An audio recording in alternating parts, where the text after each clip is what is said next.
Good morning, you guys, and happy Monday. If you are on task, then that means that you finished all of the readings for the synthesis essay last night. So that's really exciting. You're done with O'Brien and Lauro, and the last thing you need to do is post final replies to the discussion in response to Ambush and On the Rainy River by Tuesday night. And this week we are building up to your complete first draft of the synthesis essay. So it's game time. That means that also due on Tuesday night is a new discussion post. And what that is it's any kind of free writing, short and sweet, but anything that you want to think of it as. Maybe the word pitch is helpful, a pitch, an abstract, like an advertisement for your future essay, a summary of what you think that essay is going to be about. The goal is just to show me the main points that you have brewing, the ideas and claims that you think you want to make in that upcoming essay. And so with that, I also want to see some kind of picture and headline to make it attractive, to draw us in. And then also a link to a Google Doc. So it'll be a headline, a picture, your free or pre-writing, and then at the end, a link to your new Google Doc. So there's some instructions on how to do that specifically. You want to make sure that you follow the video instructions of how to share that with me directly. And all this is going to do is provide me a chance to respond Wednesday and Thursday to your ideas, help you to refine them before you actually go forth with completing the draft. And I'm going to test the link and make sure it works and let you know if you have anything that needs to be resolved there. The other thing is by Thursday, you guys are going to reply to each other. So you're going to read each other's pitches and process them, ask questions, encourage strengths, help each other to develop the ideas. Help each other is the key phrase here. Okay, so then after you receive those replies on Thursday, you're just gonna go for it. Complete your first draft of the entire essay. In the discussion board instructions, there's a link to a list of resources that you need to do that, like the rubric, the essays resource, the Pi Paragraphs resource, refresher to the MLA citations resource, the SIP format resource, and basically, what do you need to know there? Think of those resources, again, like a textbook. I've taken, like I said, handbooks and whatnot, and I've gotten rid of all of that hundreds of pages of stuff, and I've created these simplified web resources for you. So you really need to dive in and study them in order to be successful here. Okay, other things you need to know. Little writing tip for you. Have you ever heard of the phrase of wearing many hats? So I strongly encourage you to keep a create hat and a critique hat separate from each other. So when you sit down at your computer, decide which hat you're wearing. Are you wearing the one where you're just being creative and coming up with ideas and writing? Or are you wearing the one where you're picking apart your writing and analyzing it and trying to improve it? If you wear both at the same time, you're going to get writer's block. You're going to be really stressed and really frustrated. So separate those two hats and be intentional about your thinking with that kind of thing. Also, since Tuesday is the most pertinent deadline, you're watching this and Tuesday is just like I said, a summary or a pitch of your ideas. I want to talk a little bit about ideas, and also I decided this morning that I'm gonna create a new resource page to address this because I want to give you guys, I want to give you more support.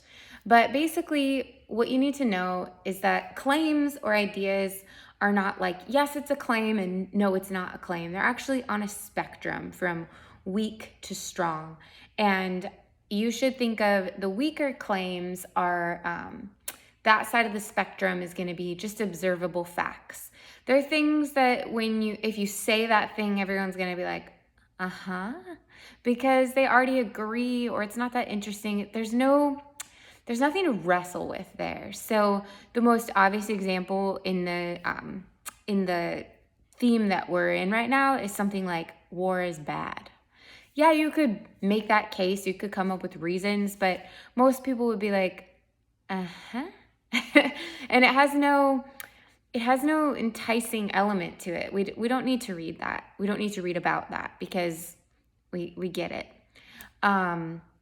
That's an observable fact. Or if you say like war damages soldiers. Yeah, it does.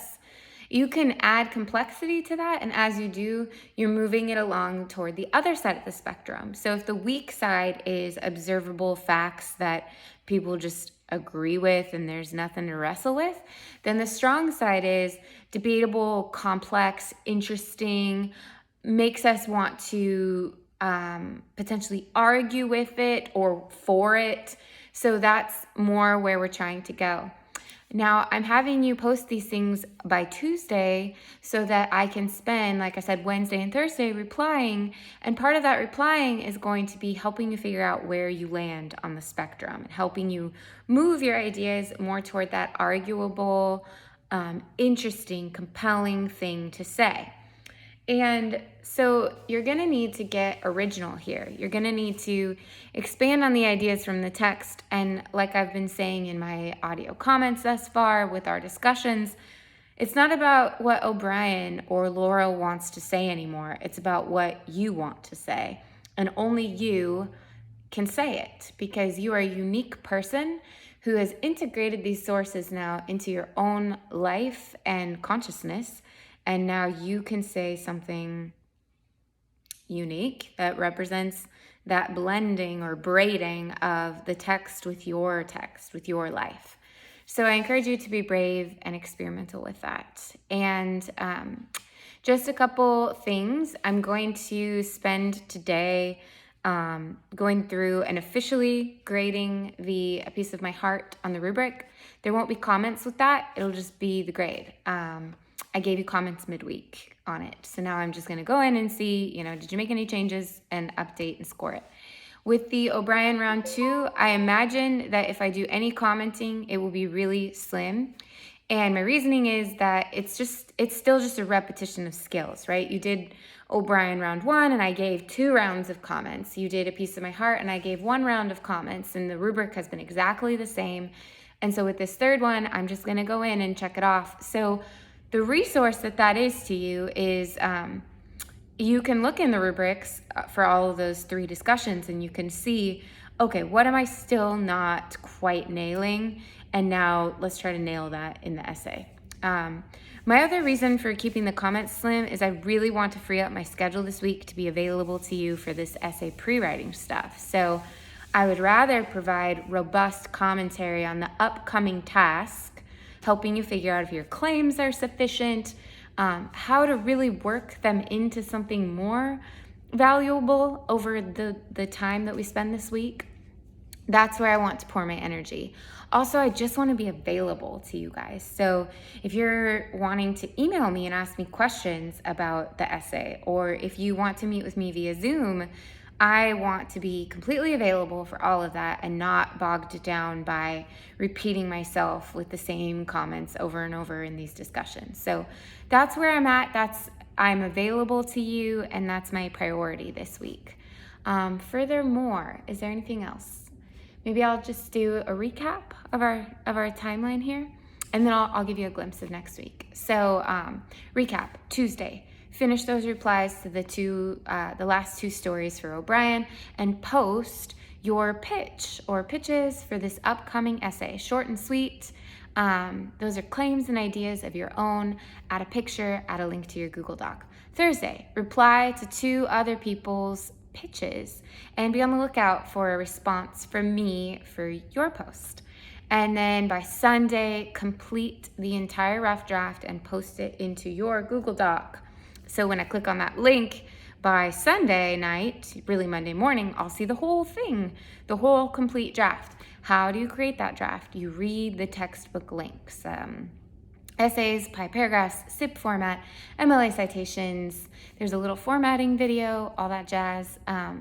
So like I said, next week, what's that going to look like? Let me dive in really fast and make sure that I can see it. Of course I can't. I think it's something like